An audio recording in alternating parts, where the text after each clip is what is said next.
Aïe, aïe, aïe. Aïe aïe aïe.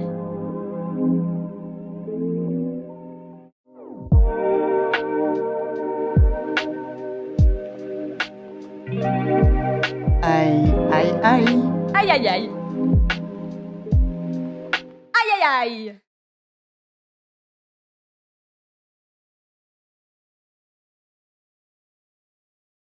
Vers 1360 avant Jésus-Christ, le pharaon Akhénaton se lance dans la construction d'une ville nouvelle, Amarna, censée devenir la capitale de l'Empire égyptien et qui comptera environ 25 000 habitants au moment de son apogée.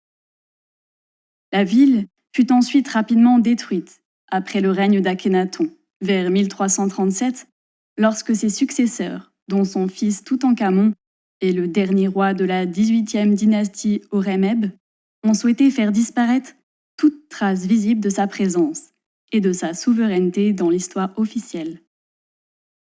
Akhénaton avait en effet introduit un monothéisme autour du culte d'Aton, qui fut vécu comme une violence extrême faite au fondement même de l'Empire, que les représentants adeptes du polythéisme ne tardèrent pas à répudier, quitte à ne laisser aucune archive de son existence. Heureusement, plusieurs corpus écrits et architecturaux furent retrouvés par les archéologues au milieu du XIXe siècle. En 1824, l'égyptologue anglais John Gardner Wilkinson cartographie la ville d'Amarna, dans les ruines découvertes sur le site de la ville. Plusieurs expéditions se succèdent ensuite, permettant de mettre à jour de nombreuses tombes gravées, des blocs de pierre, ou talatats recyclés dans d'autres constructions et des tablettes provenant des archives royales d'Akhénaton. Ces tablettes, appelées les lettres d'Amarna, donnent à lire la vie diplomatique du royaume et soulignent la vivacité économique de la région, tout comme les menaces des voisins hittites sur l'hégémonie égyptienne dans un territoire englobant la Syrie et la Palestine. Sigmund Freud théorisera d'ailleurs, à partir des découvertes faites à Amarna, une origine psychique à l'antisémitisme des sociétés occidentales, basée sur la peur d'anéantissement collectif face au monothéisme flamboyant et individualiste qu'a instauré Akhénaton à Amarna.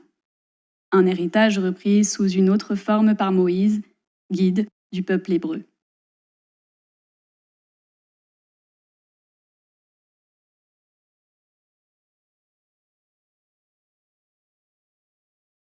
Le château d'Ambra, à Innsbruck, renferme près de 200 tableaux représentant la dynastie des Habsbourg, rassemblés par l'archiduc et collectionneur Ferdinand II, qui fait bâtir l'ensemble Renaissance à partir de 1570. Les goûts esthétiques de l'archiduc le portèrent d'abord sur les armes. Il décida ensuite d'ouvrir à côté de la salle d'armes un cabinet de curiosités et de merveilles mettant en avant des objets macabres, preuves de souffrances humaines, cordes de pendus, squelettes de victimes, mais aussi des tableaux de personnalités reconnues pour l'étrangeté de leur apparence physique. Les armures de personnes de grande ou petite taille ont ainsi la préférence du collectionneur, ainsi que les images de visages déformés. Ici, le portrait du seigneur hongrois Gregor Bacsi, le crâne transpercé par une lance, joue d'ailleurs un rôle important dans la collection de Ferdinand II. La mythologie voudrait que Bacsi ait été gravement blessé à l'œil droit au cours d'un tournoi de chevalerie ou pendant un conflit l'opposant à des soldats turcs au début du XVIe siècle. Il aurait alors ordonné de sectionner la lance qui avait pénétré son visage et été ressortie par sa nuque. Il aurait ainsi réussi à vivre pendant 1 an avec le témoignage de sa blessure. Un autre portrait similaire de Bacsi, datant de 1550, est conservé au musée d'histoire de l'art de Vienne.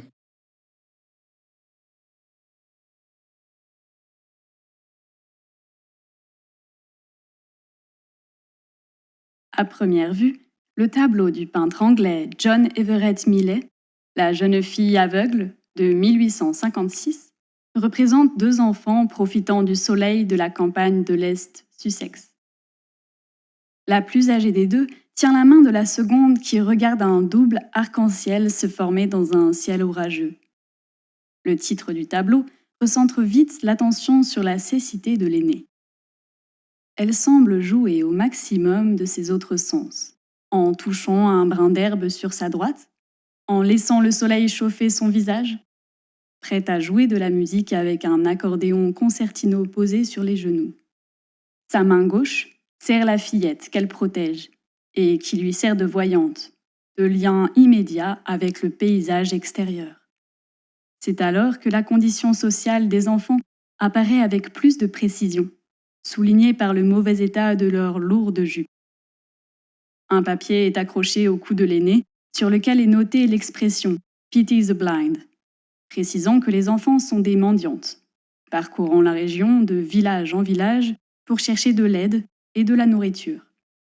La situation harmonieuse peinte par Millet s'avoue alors n'être qu'un instant de répit dans un quotidien misérable et menaçant, traduit par la présence de corbeaux et les tonalités bleu-noir du ciel anglais. Fondateur de l'école pré-raphaélite avec William Holman Hunt et Dante Gabriel Rossetti en 1848, Millet injecte dans son travail une esthétique moraliste et symboliste, inspirée des peintres primitifs italiens comme Cimabue, Giotto, Duccio, et de l'imagerie shakespearienne que l'on retrouve dans l'une de ses toiles les plus célèbres, Ophélie, réalisée entre 1851 et 1852. Par ailleurs, le premier modèle utilisé pour représenter la jeune fille aveugle du tableau de 1856 sera Effie Gray Ruskin, femme du critique d'art, John Ruskin, qui le quittera pour épouser Millet en 1855.